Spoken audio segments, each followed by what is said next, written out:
സൺസിറ്റിയുടെ പുതിയൊരു വീഡിയോയുമായി നമ്മൾ വീണ്ടും എത്തിയിരിക്കുകയാണ്.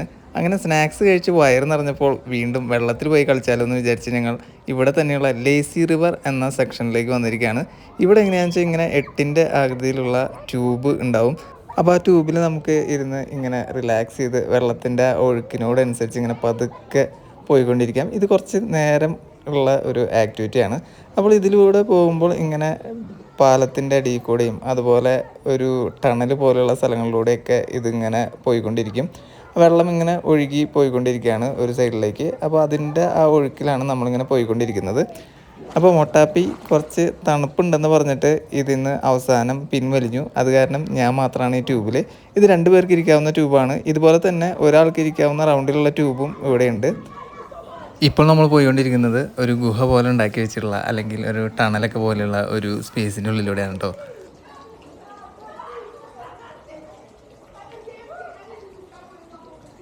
തലയൊന്നും അധികം ഉയർത്താൻ പറ്റില്ല കേട്ടോ, മുകളിൽ നിന്ന് ഇടിക്കും. ഇതിനുള്ളിലൂടെ ഇങ്ങനെ പോയിക്കൊണ്ടിരിക്കുമ്പോൾ ചില സ്ഥലങ്ങളിൽ വെള്ളം ഇങ്ങനെ മഴ പെയ്യുന്ന പോലെ അല്ലെങ്കിൽ ചോരുന്ന പോലെ നമ്മുടെ മേത്തേക്കൊക്കെ ഇങ്ങനെ വീഴും. ഇതിൻ്റെ പേര് പോലെ തന്നെ ലേസി റിവർ, ഒരു ലേസി ആയിട്ട് പോയിക്കൊണ്ടിരിക്കുന്ന ഒരു റൈഡാണിത്.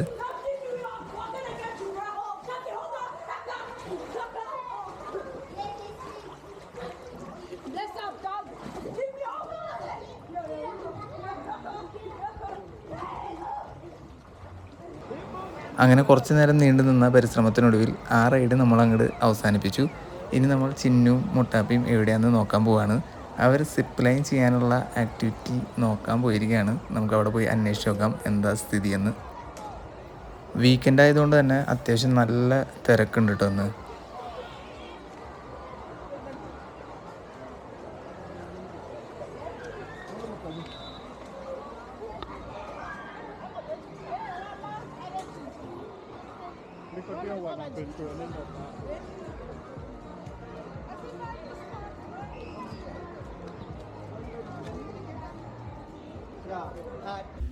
ചിമ്പാൻസി എന്നാണ് ഈ ആക്ടിവിറ്റിയുടെ പേര്. ഇതിന് 280 സൗത്ത് ആഫ്രിക്കൻ റാൻഡാണ്, അതായത് ഇന്ത്യൻ റുപ്പീസ് ഏകദേശം 1600 രൂപ ഒരാൾക്ക്. ഈ ആക്ടിവിറ്റി ചെയ്യുന്നതിന് മിനിമം ഇത്ര ഹൈറ്റ് വേണമെന്നുണ്ട്. 1.2 മീറ്റർ ഹൈറ്റാണ് അവർ പറയുന്നത്. അപ്പോൾ ചെക്ക് ചെയ്തപ്പോൾ 1.2 മീറ്ററിന് മുകളിലുണ്ട് മുട്ടാപ്പി, അതുകൊണ്ട് നമുക്കത് ചെയ്യാൻ ഓക്കെയാണ്. അപ്പോൾ നമ്മളതിൻ്റെ പേയ്മെൻറ്റ് അടച്ചു. അതിൻ്റെ കൂടെ ഒരു ഇൻഡെംനിറ്റി ഫോം സൈൻ ചെയ്തു. അതായത് ഈ ആക്ടിവിറ്റി ചെയ്യുന്നതിൻ്റെ ഇടയ്ക്ക് എന്തെങ്കിലും സംഭവിച്ചാൽ അതിന് ഉത്തരവാദി നമ്മൾ തന്നെയാണെന്ന് എഴുതി ഒപ്പിട്ട് കൊടുത്തിട്ടുണ്ട്. മുട്ടാപ്പിക്ക് തന്നെ ഈ ആക്ടിവിറ്റി ചെയ്യാൻ പറ്റുമോ എന്നൊരു ഡൗട്ട് വന്ന കാരണം ചിന്നും കൂടെ പോകാമെന്ന് തീരുമാനിച്ചു. അങ്ങനെ പേയ്മെൻറ്റ് അടച്ച് ചിന്നും കൂടെ പോയിട്ടുണ്ട്. 32 ഡിഫറെൻറ്റ് ടൈപ്പിലുള്ള ഒബ്സ്റ്റാക്കിൾസാണ് ഈ ആക്ടിവിറ്റിയിലുള്ളത്. ഫസ്റ്റത്തെ ഒബ്സ്റ്റാക്കിൾസ് എന്ന് പറയുന്നത് ഇങ്ങനെ ഒരു മരത്തിൻ്റെ മുകളിലൂടെ നടന്നു പോകുക എന്നുള്ളതാണ്, ബാലൻസ് ചെയ്തിട്ട്. അപ്പോൾ റോപ്പും കാര്യങ്ങളൊക്കെ ഉണ്ട് നമുക്ക്.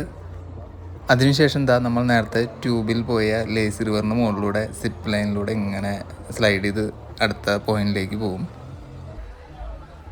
ഇത് അത്യാവശ്യം കുറച്ച് ഡിഫിക്കൽട്ടായിട്ടുള്ള ആക്ടിവിറ്റി തന്നെയാണ്. ഇത് മൊത്തം ചെയ്ത് തീർക്കാൻ ഏകദേശം ഒരു 1/2-3/4 മണിക്കൂർ എടുക്കും. കാരണം അറ്റ് എ ടൈം ഒരാളാണ് ഓരോ ഒബ്സ്റ്റക്കിളിലൂടെ ഇങ്ങനെ നടന്നു പോകുന്നത്. ഓരോ ഒബ്സ്റ്റക്കിൾസും കഴിയുമ്പോഴും ഇങ്ങനെ നിൽക്കാനുള്ള ചെറിയൊരു പ്ലാറ്റ്ഫോം പോലെ ഉണ്ടാവും. സത്യം പറഞ്ഞാൽ മുട്ടാപ്പി ഭയങ്കര കൂളായിട്ടാണ് ഓരോ ആക്ടിവിറ്റിയും ചെയ്യുന്നുണ്ടായിരുന്നത്. താഴത്ത് നിന്ന് ഇതൊക്കെ വാച്ച് ചെയ്ത് ഇടയ്ക്ക് എൻ്റെ കുറച്ച് കിളികളൊക്കെ പോകുന്നുണ്ടായിരുന്നു. പക്ഷെ അവർ ഭയങ്കര കൂളായിരുന്നു.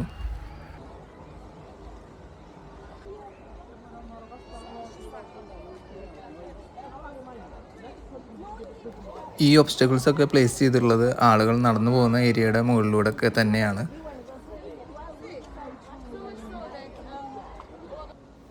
അവർ ആ ആക്ടിവിറ്റി ചെയ്യുന്നതിൻ്റെ ഇടയ്ക്ക് ഇവിടുത്തെ കുറച്ച് ഏരിയ പോയി നമുക്കൊന്ന് നടന്ന് കാണാം.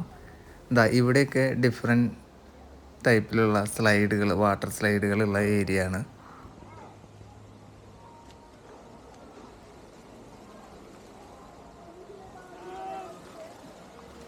ഇവിടെ ഇങ്ങനെ വലുതും ചെറുതുമായ ഒരുപാട് വാട്ടർ സ്ലൈഡുകളുണ്ട്.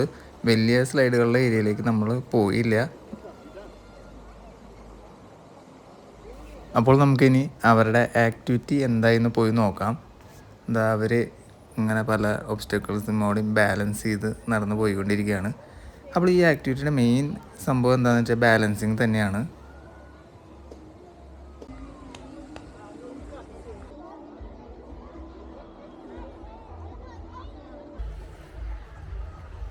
ചില ഒബ്സ്റ്റാക്കിൾസ് റെസ്റ്റോറൻറ്റിൻ്റെ മുകളിലൂടെയൊക്കെയാണ് പോയിക്കൊണ്ടിരിക്കുന്നത്. ഈ ആക്ടിവിറ്റിയുടെ ട്രെയിനേഴ്സ് ഇതിൻ്റെ മുകളിലൂടെ പോകുന്നത് കാണുമ്പോൾ നമുക്ക് അത്ഭുതം തോന്നും. കാരണം അത്ര സ്പീഡിലാണ് അവർ ഈ കയറുമോടെയൊക്കെ ഇങ്ങനെ ഓടിപ്പോകുന്നത്. അതും ബോട്ട്സൊക്കെ ഇട്ടിട്ടാണ് പോകുന്നത്. അതുപോലെ തന്നെ നമ്മൾ നേരത്തെ കണ്ട വേവ് പൂളിൻ്റെ മുകളിലൂടെയാണ് ഈ സിപ്പ് ലൈനൊക്കെ ഇനി പോകാൻ പോകുന്നത് കേട്ടോ.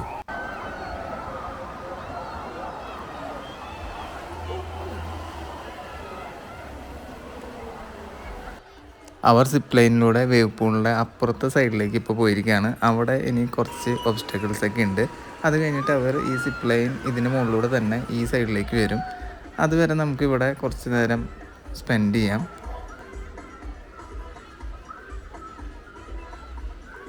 വേവ് പൂളിൽ നല്ല തിരക്കുണ്ട്. അതുപോലെ തന്നെ നല്ല ഹൈറ്റിലാണ് ഈ വെള്ളം ഇങ്ങനെ വന്നുകൊണ്ടിരിക്കുക. മുട്ടാബിദ ഇപ്പോൾ സിപ്പ് ലൈനിൽ അവിടെ നിന്ന് ഇങ്ങോട്ട് സ്ലൈഡ് ചെയ്ത് വന്നുകൊണ്ടിരിക്കുന്നുണ്ട്.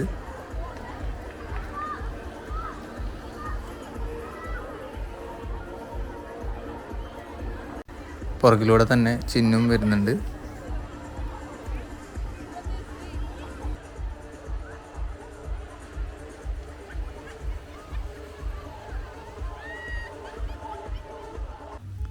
ഈ ആക്ടിവിറ്റി ചെയ്ത് കഴിഞ്ഞതിൻ്റെ ക്ഷീണത്തിലാണ് രണ്ടുപേരും. അതുപോലെ അത്യാവശ്യം വിശന്നും തുടങ്ങിയിട്ടുണ്ട്.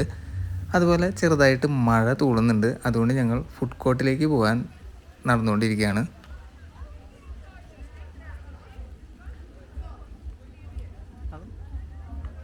ചാനൽ ഇനിയും സബ്സ്ക്രൈബ് ചെയ്യാത്തവർ please subscribe to my YouTube channel.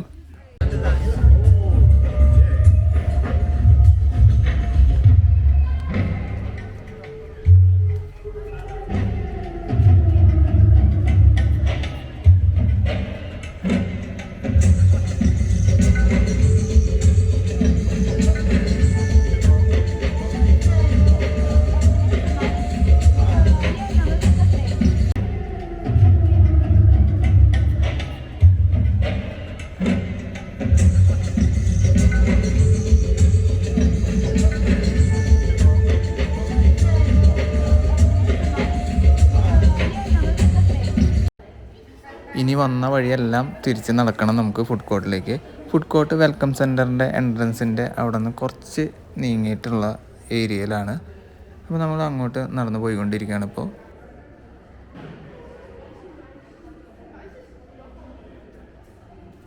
ഞാൻ കഴിഞ്ഞ വീഡിയോയിൽ പറഞ്ഞ പോലെ തന്നെ ഈ സൺസിറ്റിയുടെ പ്രധാന പ്രത്യേകത ഇതിൻ്റെ ആർക്കിടെക്ചർ തന്നെയാണ്.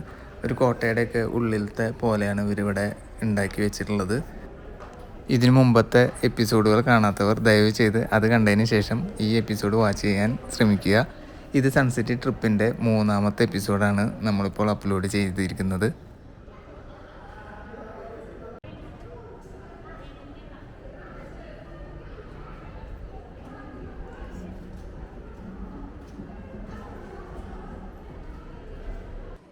രണ്ട് സൈഡിലും ഇതുപോലെ ഒരുപാട് ഷോപ്പുകളൊക്കെ ഉണ്ട്.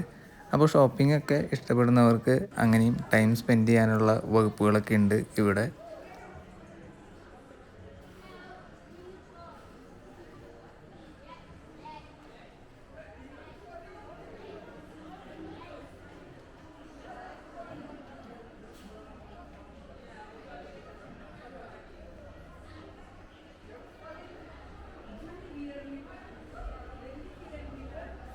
അങ്ങനെ ഫൈനലി നമ്മൾ ഫുഡ് കോർട്ടിൽ എത്തിയിരിക്കുകയാണ്.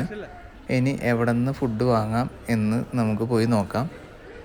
ഇന്ത്യൻ ഫുഡ് വേണമെന്ന് താല്പര്യമുള്ളവർക്ക് ഇവിടെ രാജ് എക്സ്പ്രസ് എന്ന് പറഞ്ഞിട്ടുള്ള ഒരു ഇന്ത്യൻ റെസ്റ്റോറൻ്റ് ഉണ്ട്. അവിടെ വരെ നടന്നു പോയെങ്കിലും ഞങ്ങൾ അവിടെ നിന്നല്ല ഫുഡ് വാങ്ങിയത്. സിംപ്ലേഷ്യ തായ് ഫുഡ് റെസ്റ്റോറൻറ്റിൽ നിന്നാണ് ഞങ്ങൾ ഫുഡ് വാങ്ങിയത്.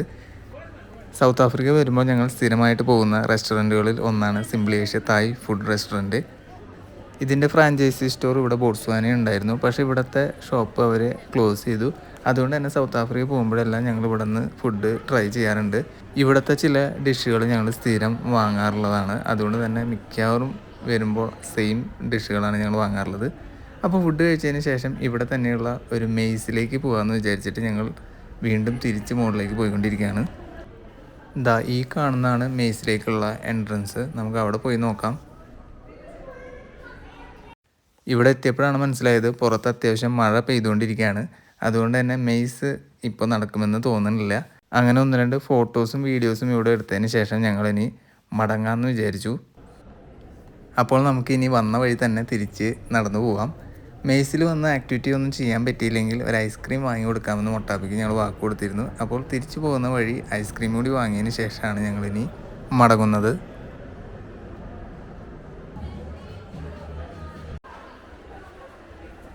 അങ്ങനെ ഐസ്ക്രീം വാങ്ങി കൊടുത്തതിന് ശേഷം ഞാനിപ്പോൾ ഇവിടെ വീഡിയോസ് എടുക്കാനായിട്ട് ഇപ്പുറത്തെ സൈഡിലേക്ക് വന്നിരിക്കുകയാണ്. നമ്മളിപ്പോൾ നിൽക്കുന്ന ഈ പ്ലേസിന് ചുറ്റും ഇതുപോലെ റെസ്റ്റോറൻറ്റുകളും അതുപോലെ ഷോപ്പുകളുമാണ്.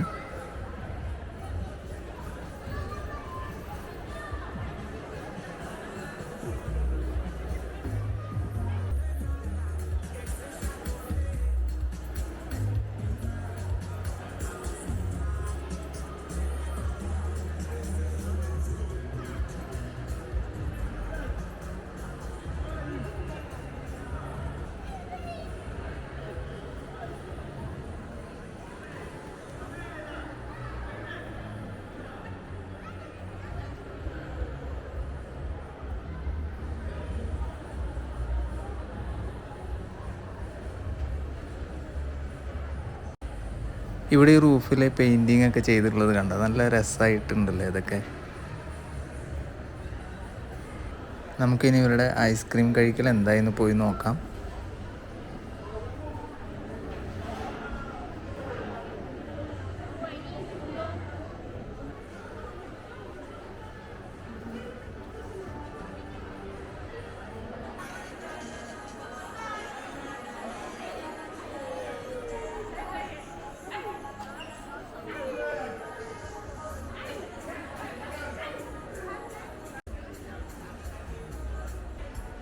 ഈ ലൈറ്റ് കാണാൻ ഭയങ്കര രസമായിട്ടുണ്ടല്ലേ.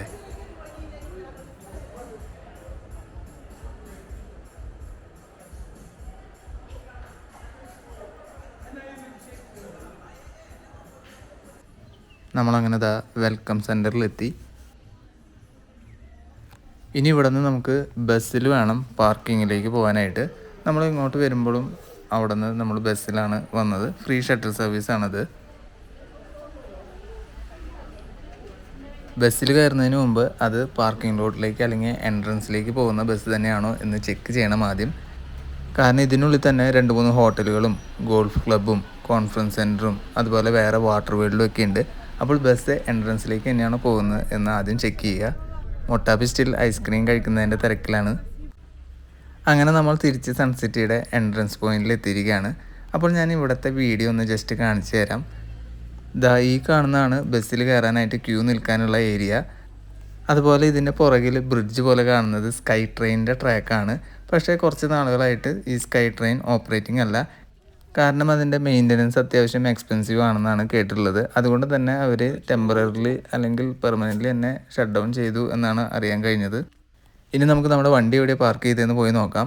ഈ വഴിക്കാന്നുണ്ട്, ഈലാന്ന് തോന്നുന്നു, ജി അല്ലെങ്കിൽ ജി അപ്പുറത്ത് ഏറ്റവും അറ്റത്തേല. ഐ മീൻ നമ്മുടെ കഴിഞ്ഞ അപ്പുറത്ത് മെയിൻ റോഡ്, അപ്പം അപ്പുറത്തേലായിരിക്കും. ഇതേ കിടക്കുന്നു.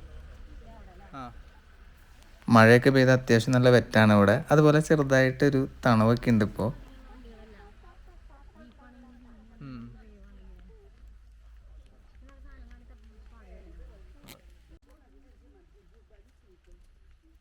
നമ്മൾ വരുമ്പോൾ ഉപയോഗിച്ച എൻട്രൻസ് പോയിന്റിലൂടെ അല്ല എക്സിറ്റ് അതിൻ്റെ തൊട്ടടുത്ത് തന്നെയുള്ള ഒരു ചെറിയൊരു വഴിയിലൂടെ പോയിട്ടാണ്.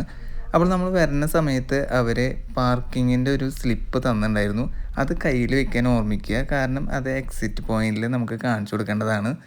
വണ്ടിയുടെ യഥാർത്ഥ ഉടമസ്ഥർ തന്നെയല്ലേ വണ്ടി തിരിച്ചു കൊണ്ടുപോകുന്നത് എന്ന് ചെക്ക് ചെയ്യാനുള്ള ഒരു കൺട്രോൾ കൂടിയാണ് ഈ സ്ലിപ്പ് കൊണ്ട് അവർ ഉദ്ദേശിക്കുന്നത്. മഴയൊക്കെ പെയ്ത കാരണം മലകളിന്മേൽ അത്യാവശ്യം നല്ല കോടമഞ്ഞ് പോലെ ഇങ്ങനെ നിൽക്കുന്നുണ്ട്. നല്ല രസമുള്ളൊരു കാഴ്ച തന്നെയാണ് കേട്ടോ ഇത്. ഇവിടെ നിന്ന് പുറത്ത് കടന്നതിന് ശേഷം നമ്മളിനി പോകുന്നത് റസ്റ്റൻബർഗ് എന്ന ടൗണിലേക്കാണ്. അവിടെയാണ് നമ്മൾ ഇന്ന് രാത്രി സ്റ്റേ ചെയ്യുന്നത്. നാളെ രാവിലെ റസ്റ്റംബർഗ് ടൗണിലുള്ള ഒരു ഷോപ്പിംഗ് മാളിൽ പോയി ചെറിയൊരു ഷോപ്പിംഗ് കഴിഞ്ഞതിന് ശേഷം ബോട്സ്വാനയിലേക്ക് തിരിച്ചു പോകാനാണ് ഇപ്പോഴത്തെ പ്ലാൻ. നമ്മളിപ്പോൾ പെട്രോൾ അടിക്കാനായിട്ട് ഇവിടുത്തെ ഒരു ഫില്ലിംഗ് സ്റ്റേഷനിൽ നിർത്തിയിരിക്കുകയാണ്. ഫില്ലിംഗ് സ്റ്റേഷനിൽ നിന്നുള്ള വ്യൂ ആണ് കേട്ടോ നമ്മളിപ്പോൾ കണ്ടുകൊണ്ടിരിക്കുന്നത്.